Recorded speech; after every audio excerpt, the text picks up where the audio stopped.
He started his career at age 16 as an intern at Sun Studio, and about 20 years later, he's now a Grammy Award-winning producer and engineer working with the likes of Jason Isbell, John Prine, and the music of Elvis Presley. He's a native Memphian with a deep appreciation for the roots of rock and roll. I'm Daryl Snodgrass from WKNO FM, and this is a conversation with Matt Ross Spang.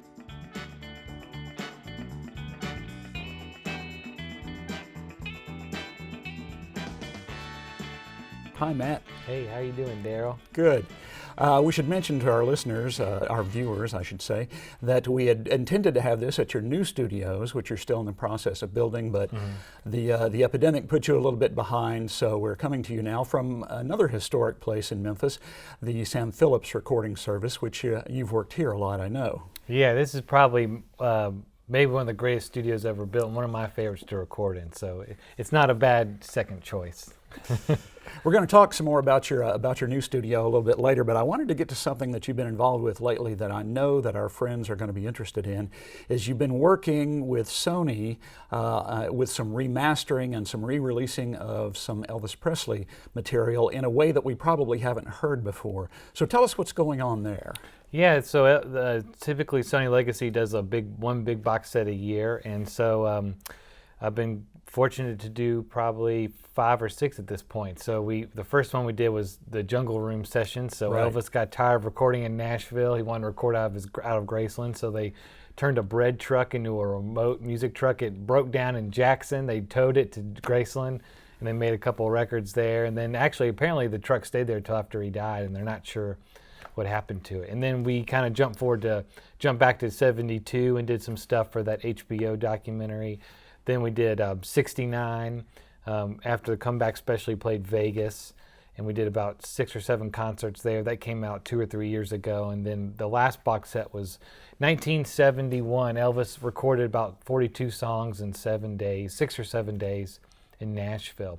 And we took it, and it was with a great band, and then they went later and put all the extra overdubs on it. We actually remixed it and gave the outtakes without the overdubs. So you just hear him would have been like to been in the room for those 6 days. And it's really special. That's pretty exciting. I assume that you had access to the original multi-track tapes. Yeah, so everything's been digitized at this point. The tapes are in Iron Mountain, and they send me a digital copy of the tapes as well as the photos of the actual tape boxes. And then one of the producers, Ernst, him and Rob Santos over at Sony, they are massive historians on this stuff. So Ernst usually comes in and sits with me, and Rob does too while we mix. And Ernst can tell you give him your birthday, he'll tell you what song Elvis cut on that day and where. He just knows everything. And it really is amazing I'm an Elvis fan, but for Ernst to go, we're about to mix Make the World Go Away, and you got to think that him and Priscilla's divorce has just been finalized, and he's blah, blah, blah. And he kind of gives you this little preface before you start mixing, and it just makes it even more powerful. So it's really great to have those guys and that level of knowledge while you mix. So that's exciting. I can't wait to hear some of those. As we mentioned earlier, you are now in the process of opening a new studio, building a new studio, and it's in Crosstown Concourse, which I think is very important. It's called Southern Grooves. Yeah. So tell us what you're doing there. Well, Crosstown is, if you guys, and most folks know, if you don't know, please go see it. It was a Sears distribution center in the 1900s, and it's been repurposed now as this amazing kind of creative cultural center in Memphis. And it's got everything. It's got restaurants, it's got several venues, a bar, it's got apartments. A lot of great nonprofits are there. Church Healthcare is there. The YMCA is there. It's my buddy calls it the young folks' home. But right next door to me is Craig Brewer, the wonderful Memphis director, and then also the Memphis Listening Lab, which is one of a kind. It's John King from Ardent donated his entire music collection. We're talking 35,000 45s, 20,000 LPs, 20,000 CDs, and untold number of books.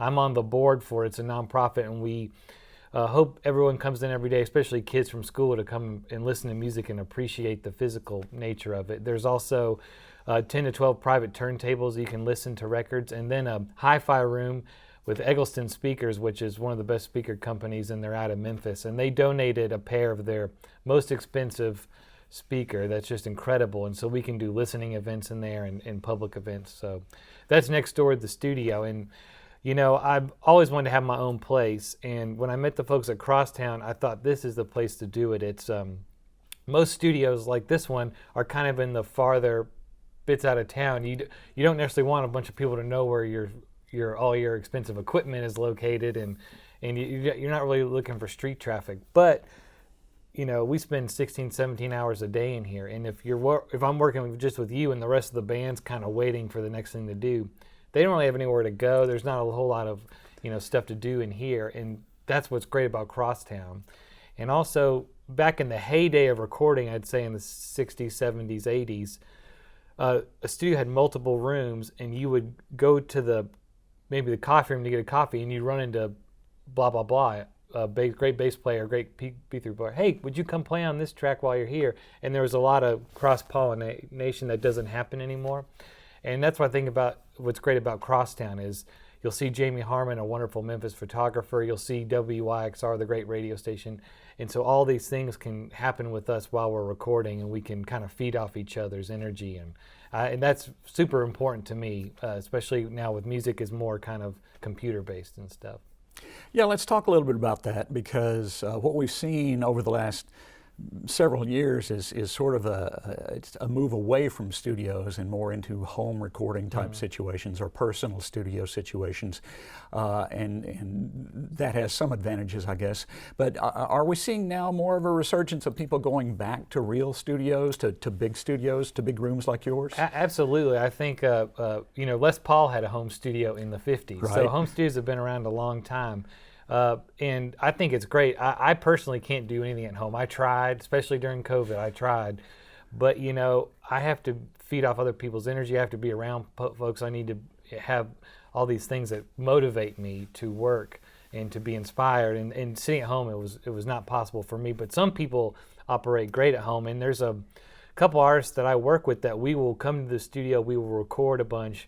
They might go home and do a couple of things that they would prefer to do at home and experiment, like background vocals or extra instruments, and they'll send it to me and I'll apply it to what we've already done. And we kind of work from afar, and that works fine. But yeah, people are more excited about coming back to real studios again. I think they are starting to appreciate again what a physical space and the people there can do with their music and stuff. So it also is genre specific, but yeah, I think a lot of people now are realizing that it's great to get out of your space and go work with someone else and learn and cohabitate. So it's a wonderful time to be.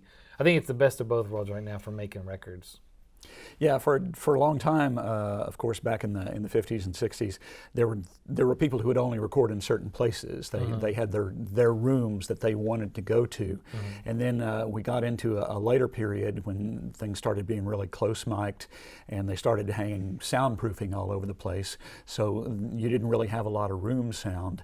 But now we're sort of moving away from that, and we're getting back to the sound of individual spaces. Yeah, the 60s was big, reverberant, echoey rooms. The 70s recordings was tight and dead, like Steely Dan, Al Green. Right. And the 80s was just, we could skip the 80s and the 90s for most things, I think. But yeah, nowadays people want to record on tape again. They want to use vintage equipment. They want to use real, you know, all this stuff, piano, B3, keys, this is all can be a computer program now. But playing it at a computer is not like sitting here and moving it and hearing it. And also these things act up, you know. This thing goes out of tune. This thing has noise one day. And that's what makes it awesome, you know. If everyone used the same digital piano patch, records would get boring real fast. But like, this is one of my favorite pianos in town. So if I know I'm going to do a piano song, I will book this studio for this because of that piano. And then, you know, if you want to do horns, you go to Royal Studio. If you want to do strings, a bigger string section, maybe you go to Arden or wherever. So it's really, you go to studios for reasons, and it really beats all the digital options out there. Yeah, and you can, to a very great degree, sort of play the room itself. I mean, you can move various sound-absorbing devices around. You can pull curtains, or you can push them back. You can play with that sort of thing. So it's not necessarily one room, one sound. It's how you use that room. Yeah, how you use the room, how you mic it, the artist, the song. You know, and just like this room, even if it didn't sound good, the history and the vibe of this room is going to pull something out of the artist and make it itself be an instrument that even acoustically you can mess with later and stuff too. But people come in here and they want to create, they want to hang out, they don't want to leave. Some studios are very clinical feeling, and you don't feel like you're at home. You don't feel like you can open up. You don't feel like you can put your Coke down, or or put your guitar there or anything. But this room has kind of got it's got the best of both. You feel like you can put your drink down anywhere, but you also respect the fact that, Johnny Cash probably put his Coke down there too. Right. Now, going along with that, and this is something that you've actually involved with for quite a while, is the use of vintage equipment. I know that you're very much involved at Sun Studios in getting some of that original equipment back and working and refurbished and doing that, and you're doing that in your own new studio, aren't you? Yeah, I just I have it's kind of. It comes from my real life too. Like, my home is a old 1957 mid-century modern ranch home I found in Memphis. That's all original. It's got the original tile, the original toilets, everything. And I love that stuff. And I think that stuff inspires me, and I feel like it's got such a unique style and I don't know, just something about that stuff. And like even recreations of that stuff, there's always something wrong with it that drives me nuts. I'm very particular about that stuff. But equipment's like that too. I mean, I still use a lot of modern pieces of equipment, but there's something tangible and tactile about some of that old stuff. Like I didn't get into music to hunch over a computer all day and move a mouse, and I do that a lot. But nothing makes me feel smarter, or actually should be called an engineer except when I'm putting a tape on a tape machine and I'm aligning it and doing all the trim pots. I don't know what any of the math or the science of it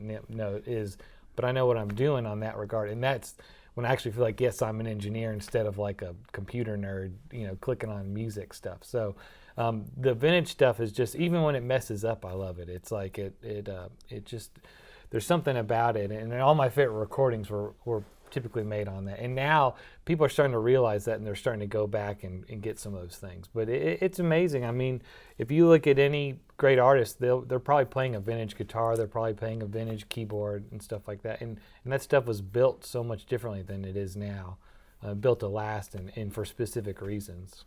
Yeah, as a matter of fact, a lot of that vintage equipment was built right here in Memphis. And I think you have been acquainted with the work of, his name is Welton Jetton, who actually put a lot of this stuff together. Yeah, Welton Jetton. Excuse me. You're fine. I probably been saying it wrong too. Welton Jetton helped really helped Stax and Arden early on. He was not. The more I learned about him, the more I'm fascinated by it, because he not only built recording consoles, but he was also good with acoustics too. And the thing that blows my mind about Sam Phillips and Chips Moman and Jim Stewart and all these guys is they didn't learn from anybody else. They're kind of the first. They're like the Yoda of the like the Jedi. And he just, Rick Hall too. It's like they worked in the cotton fields, and then they went and built a studio, and out of nowhere they knew what they were doing, and they made great records, and they discovered all these people. And that was kind of Welton too. He built these amazing consoles with the help of this company called Spectrasonics, and that stuff still to this day is some of the best sounding equipment I've ever heard. A big thing happened once we came out with digital, and so we had integrated chips and we had all these things. So if you think about your voice or your music, before it would go through tubes and transformers, and it would be called discrete, and it would be a really short signal path. They were trying to get as close to being the source as it could, and all these things will color the sound a little bit. Then they could figure out how to do it with solid state technology, and they put all these ICs in there. So my board has 4 capacitors in every channel and 2 big transformers, and the transformers are what you want. Modern boards don't have transformers, and you go through maybe 120 capacitors in a single channel. So your voice is going through all this circuitry, and they're just kind of band-aids on a gunshot wound, really. And they have a not a pleasing sound to me. There are times when you want to like overload them and get kind of a weird sizzle sound that they do it. But the older stuff is just it's incredible. It's kind of like in film too, when you watch I like Star Wars, the original Star Wars movies.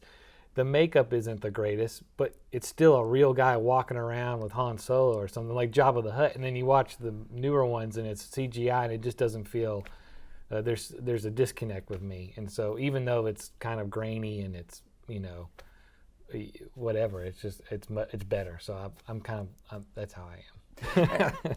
Well, you see that a lot with guitar players, Yeah. especially wanting to use tube amps because of the specific kinds of overtones and distortion that they get just from tubes. Absolutely. And you can sort of fake that with solid state amps, but you can't really get that sound. Yeah, the stuff is it's more musical. It really is more musical is the best term. And you can abuse it. They didn't build that stuff for you to be able to abuse, but if you think about it, like Aretha Franklin records, she's overloading all the stuff, but it sounds incredible. If she had overloaded a digital piece, it would sound terrible. You'd hear that clipping. Yeah, and they would it's have. awful. They would have Yeah. redone the take and not had the magic take. So yeah, it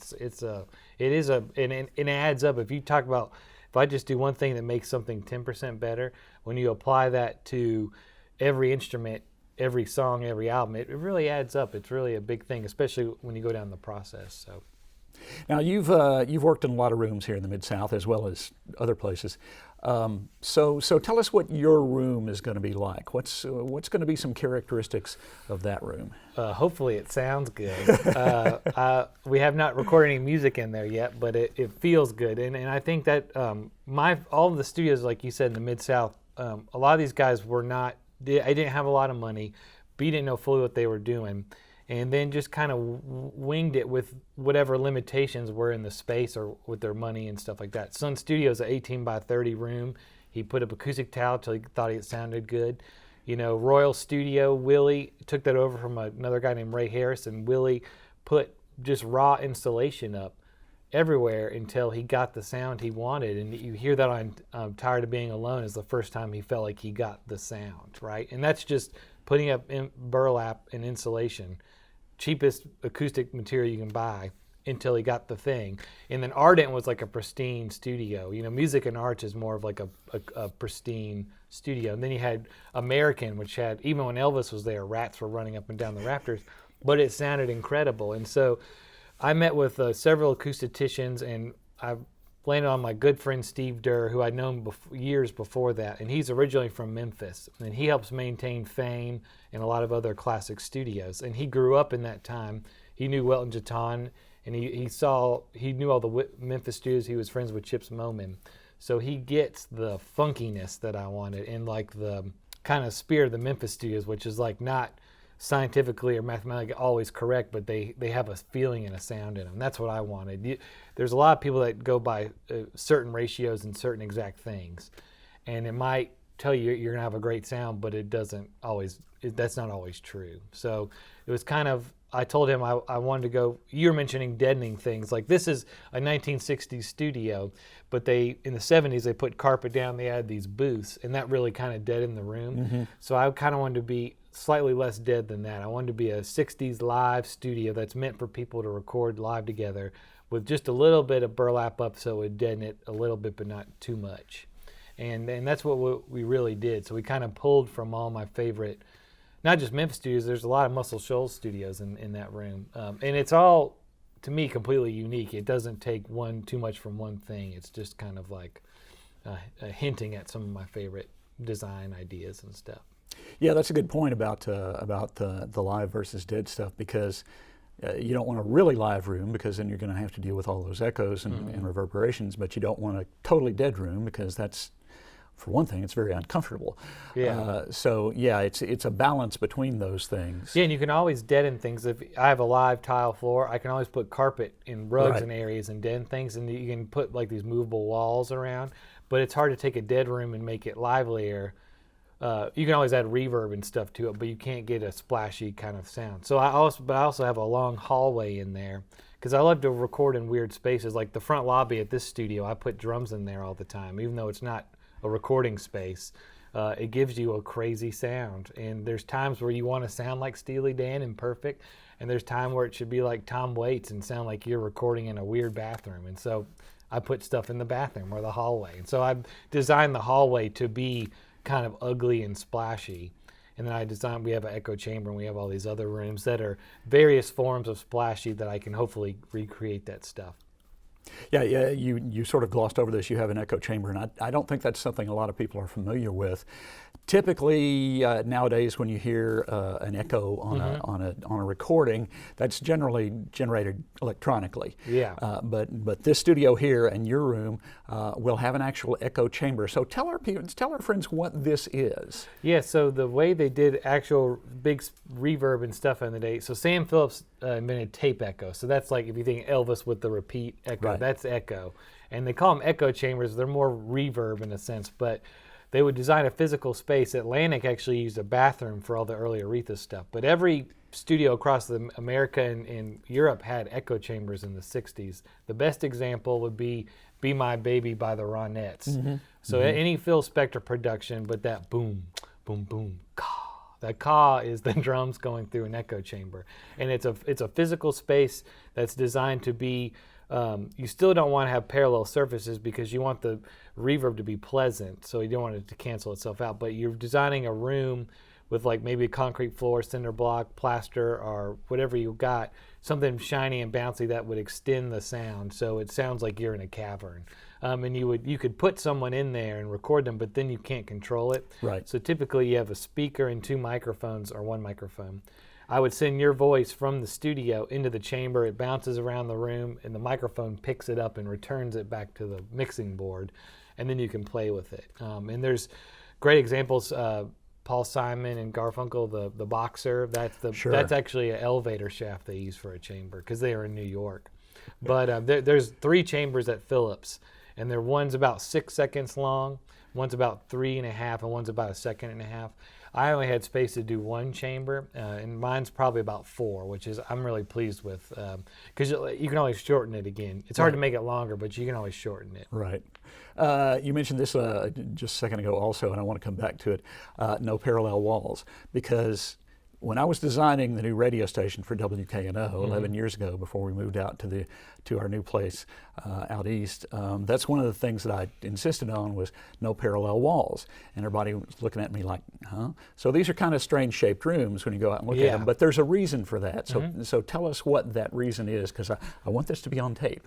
Sure. Well, in here you don't want any symmetry. So these rooms are always kind of weird trapezoids. Everyone's room's different. But yeah, you want to try and avoid 90-degree angles and parallel walls because the sound can hit it and come right back. And then if you think of a sound as a waveform, if your initial source is going up and the rebound is going down, they'll actually cancel themselves out. In some regards, you'll cancel out whole frequencies, or some stuff will sound thinner or ringy or stuff like that.